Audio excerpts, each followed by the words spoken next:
Hey guys, I'm Sarah and welcome back to my channel.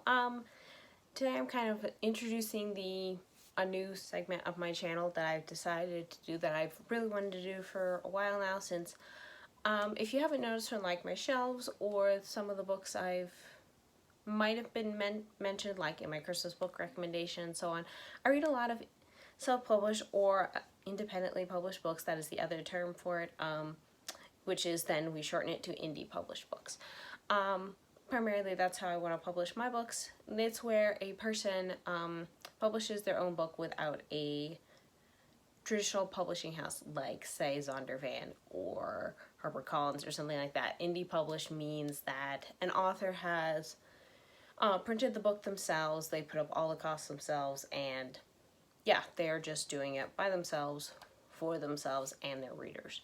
And yeah, I really enjoy those books, so I thought I would have a segment on my channel where I review those books and review like reasons why you would want to read them and stuff like that, because they don't, as a general whole, they don't get as much marketing and publicity as say a traditionally published book, which has a big marketing platform behind it, pushed by the publisher.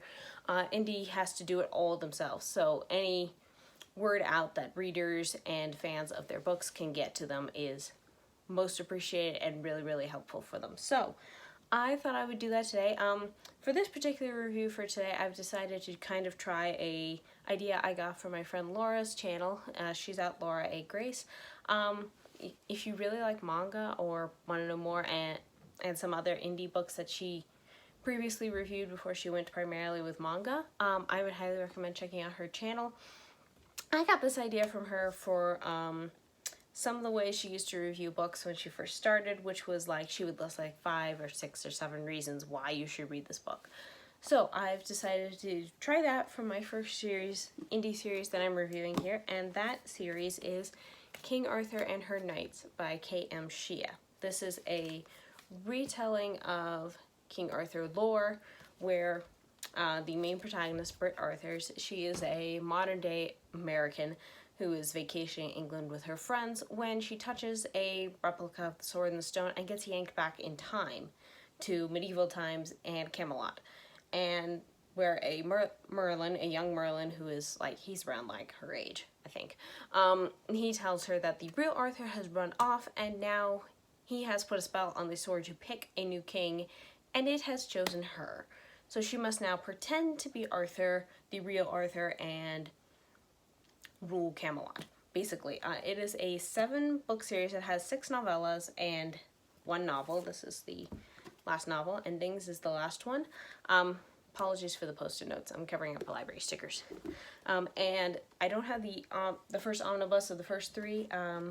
That is this cover, if you're interested. This cover right here is for the first 3, which is Enthroned, Enchanted, and Embittered. This one has Embark, Enlighten, and Endeavor, and Endings is its own thing because she had a lot to end up with, so it makes sense that it's a novel. Pretty short novel, but still novel. As opposed to a novella, which are very short. They're like, if they were published regularly, they'd be like this size. Yeah, that's a novella size. Yeah, so you can get these, I believe, individually. You can get them on Kindle or as the full series on Kindle, or you can get these, the 2 omnibus in paperback with for 1 through 3. Yes, 1 through 3 on One Home and 4 through 6, and then Endings as the separate novel one in paperback as well. Those are the ways you can get them if you're interested in this series. I would say I have 7 reasons why I think you would be very interested in this series. If you like King Arthur lore, legends lore, or retellings, I think you would really like this series. I haven't read a lot of King Arthur lore. I've heard more about it than I've actually read it, but this has made me curious to try to read sometime. And I think she does a really good job with mixing the medieval time period with the lore. It's not historically accurate, I don't believe. She goes more with the legend side of things than the historical accuracy of medieval England in that time frame where Arthur was believed to be alive. So, I think also if you especially like BBC's TV series Merlin, you would really like this one because it has its serious moments while also having the humor that BBC's Merlin has. So this series definitely has that. So I think you would, if you really enjoy that series, I would try this one. My second reason for why you should try to read this, a strong female character who can fight, but she's not annoying. I come across this a lot in fiction, indie, and traditionally published in just anything, of the tough female character who can beat a guy and it's not realistic. Because, like, I'm a girl. I'm a strong girl. I mean, I think. I would consider myself tough, but to a certain extent. But I cannot take on a full-grown guy and hope to win. I mean, it's just not possible. But with the way this author has written Brit, it's very, very believable. Brit has been, training with a sword in modern times, so it's easily acceptable that she can wield Excalibur and actually win in a fight, because the author does a good job of realistically having her fight. She doesn't, just try to push with her might because she doesn't have it. So she goes on the defensive. She tries to go quick and fast and take down her opponent really quickly, which is very, very believable. And she also, she doesn't fall into the feminine trope of not taking advice from a man. She does because all her advisors around her are guys. They believe she's a guy for pretty much most of the series until, obviously you can probably tell from Enlighten, that's probably where it's gonna be revealed, but pretty much through the first 4 books, she's pretty much treated as a guy, and even afterwards, when, slight spoilers, her gender is obviously revealed at some point, but, she still has to act like a guy for the rest of the people, and just, yeah, it's very believable, and she's not annoying in the slightest. I typically find that strong female characters can fall on the annoying angle, but she definitely is not. I think she's actually rather cool. So, third reason would be, if you like medieval time periods, but you kind of like modern wit and snark mixed in with it, I think you would really like this. Brit definitely brings her modern wit. I think I remember it in the first book, Enthroned. There was a moment when she was like supposed to be knighting somebody, and she started spouting off something about Jedi's and Sith.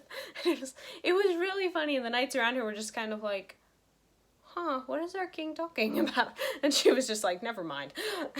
And it was really funny. So things like that come up a lot in the series, and it's just funny. It adds a definite funny, humorous layer to it. This author is really known for writing her good romances and lots of wit and banter and snark in her stories.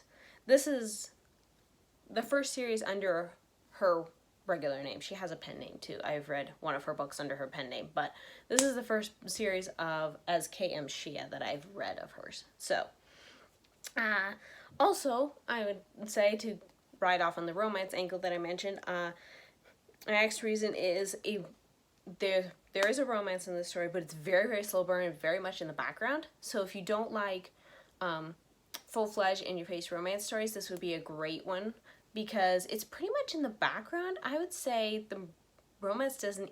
Sometimes the blurbs on the omnibuses make it sound like it's really more about the romance than it is. It's not. The romance is actually very much in the background. It doesn't even really start coming up until, like... it briefly comes up in... I forget which one. Either Embark or Enlighten, it comes up a little bit. I think it's Embark. Don't quote me on that. I don't remember. But basically the whole romance thing doesn't even really get started until Endeavor, and then Endings has a lot of it. So, kind of hampers because Brit has to pretend to be a guy most of the time, so that might be kind of awkward if a guy liked her as King Arthur, so there is that. So yes, if you like more romances that are in the background of the story while the main plot and other things are in the forefront, I think you would really like this. Also, if you like bite-sized stories rather than long novels in a series, since the majority of the series is novellas, you can finish them in like a couple days or so. I think most of the time, if I wasn't really too busy, I finished them within like 2 days. So yeah, if you really want to get through a series quickly, but you like the longer series, but you don't like, books like the size or like something like that. This is a good series to try that with because most of it is a novella pretty much, and even the last novel with endings here it's very short. It's only, I think it's less than 200 pages. Yes. Oh well, not really less. It's like 283 pages. So it's pretty short for a novel. So yeah, that would be another reason. And if I could turn the page in my notebook, I could continue with this. Anyways, if you like a lovable and unique cast of characters, I think you would also really like this series. Pretty much only one character really annoyed me the whole time, and that was, I don't know if I should say. You could if you know Arthurian lore, you probably can guess which character I'm gonna say is very annoying. Mainly because of, you know, history and the lore and stuff. If you're really good at that, you probably can guess which one I'm gonna say, but I'm actually not gonna say it's one of the knights. I'll give you that much, but I'm not gonna say his name because that could be spoilery.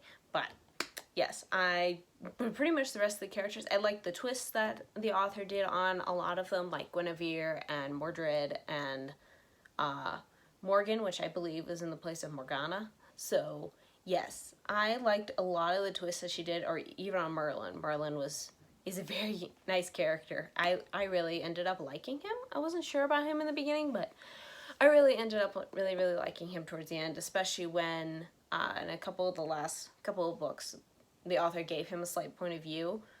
I really liked that part. So yes, the characters, they're all, and when they like, all the knights get together and they're just like bantering and stuff with Brit and Merlin, it's great. I really like these characters. And the last thing is, if you like time travel. The time travel element isn't in it a ton, besides that Brit in the very first one and the very last one, it has a very prominent thing.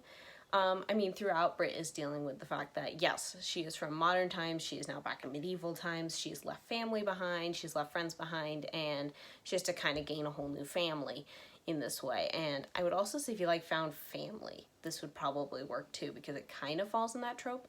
But yes, I really enjoyed the time travel bits. Some of it confused me a little bit, especially in this one.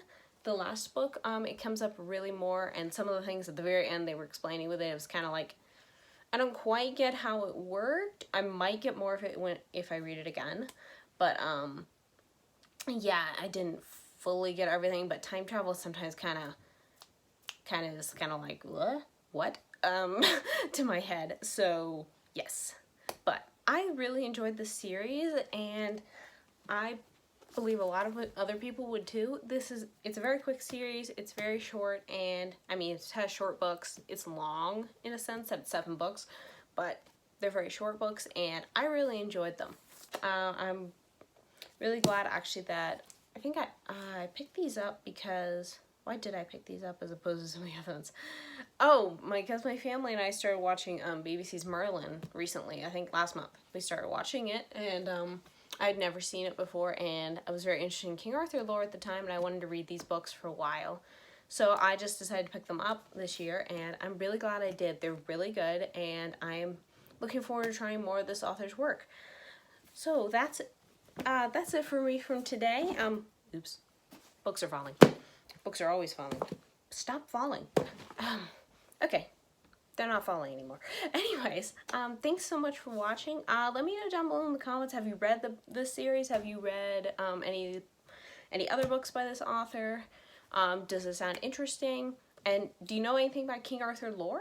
Because if anyone knows anything about like King Arthur legends, lore, where to start if you wanted to read the original legends, I would love to know where to start, because I've always liked King Arthur, but I've never actually read any of them or done much. I mean, I've seen a few retellings, like BBC's Merlin and this series, but I've never actually read the actual lore, and I would kind of like to. So if you know where it would be a good place for me to start, please leave those in the comments below as well. I'd love to hear from you and hear your thoughts on this video. And do you like this idea of the indie books you've probably never ever heard of series? I mean, I'll still do them anyways, even if nobody likes them, just because that is primarily what I read, and I like to promote these books. So anyways, thanks so much for watching, and you can like and subscribe if you're into that kind of thing. If not, please leave a comment below if you're not into that either. I'm thankful you watched anyways, and I will see you next time. Bye!